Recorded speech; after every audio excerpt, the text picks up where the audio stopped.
축구에 메시가 있다면 배구에는 시몬이 있다.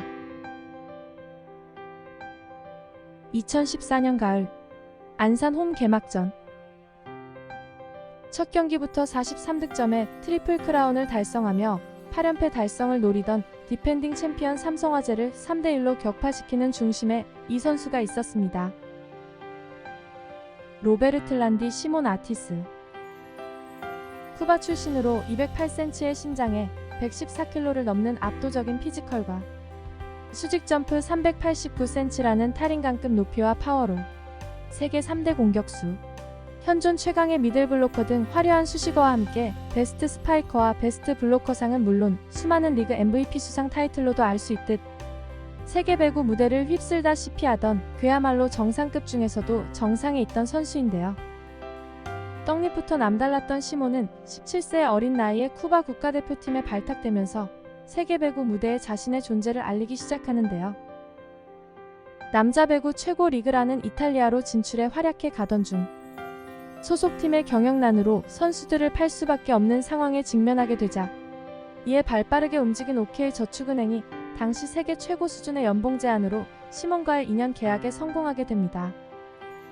하지만 제 아무리 세계 최고의 미들블로커라 한들 선수 구성에 있어 신생팀의 한계를 안고 있던 상황인데다 윙스파이커도 아닌 센터블로커라는 포지션으로 당시 자타공인 최강용병 레오가 버티고 있던 막강전력 삼성화재의 독주를 저지시킬 수 있을 거라 기대했던 이는 아무도 없었는데요. 이를 비웃기라도 하듯 원래 포지션인 센터 역할에 더해 라이트 공격까지 전천후 플레이어로서의 면모를 드러내 보이면서 매 경기 원맨쇼에 가까운 퍼포먼스를 선보이며 신생팀이나 다름없던 OK저축은행을 정규 시즌 2위에까지 올려놓게 되고 당당히 챔피언 결정전에서 창단 2년 만에 첫 우승이라는 기대 이상의 큰 선물을 팀에 안겨주게 됩니다. 하지만 성공적이던 첫 시즌의 기쁨에도 불구하고 무릎 부상으로 인한 수술로 다음 시즌 출장이 불투명해지면서 대체 용병을 찾고 있다는 얘기가 나오기도 했지만 개막전부터 보란듯이 경기에 나와 건재함을 드러내 보이며 지난해의 활약을 이어나가게 되는데요. 부상 회복 기간이었음에도 포지션을 가리지 않는 플레이로 몸을 혹사하면서 시즌 후반부로 갈수록 낮아진 점프력으로 비록 공격 성공률이 떨어지긴 했지만 결국 팀을 하드캐리하면서 지난해에 이어 또다시 챔피언 결정전에 올라 승리를 거두며 2년 연속 우승이라는 기적같은 결과를 만들어내게 됩니다.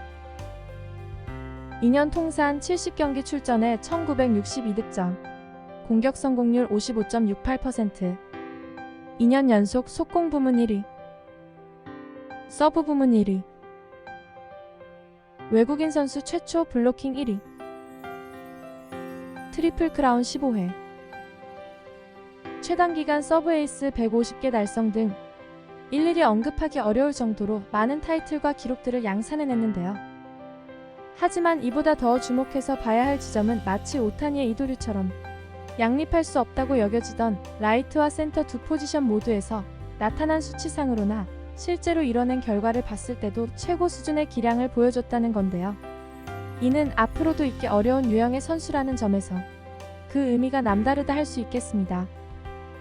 이러한 역대급 성적에도 불구하고 변화된 외국인 선수 선발 방식으로 인해 국내 리그와는 아쉬운 작별을 하게 되는데요. 구단은 V리그 최초로 마련된 송별의 자리에서 우승에 기여한 공로를 인정하는 의미로 시몬의 등번호였던 13번을 영구 결번으로 지정하고 안산시로부터는 1호 명예시민으로 선정되는 뜻깊은 시간을 가진 후 동료들의 뜨거운 환송 속에서 고향 쿠바로 돌아가게 됩니다.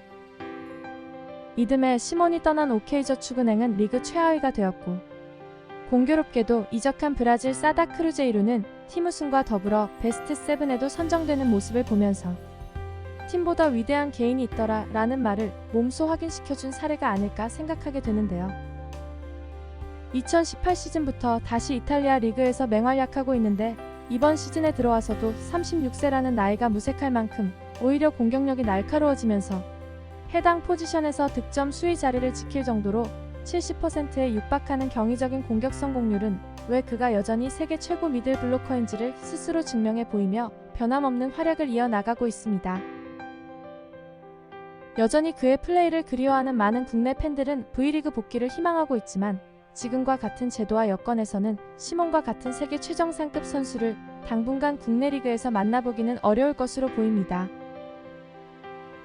실력은 말할 것도 없고 팬들을 대하는 진정 어린 태도는 물론 동료들과 프런트로부터도 인성에 대한 칭찬이 끊이지 않았을 정도로 모두에게 사랑받으며 용병에 대한 편견을 깨게 해줬던 시몬. 다시 한번 한국 무대에서 볼 수 있게 되길 희망해보며 오늘 준비한 내용은 여기서 마치겠습니다. 시청해주셔서 감사합니다.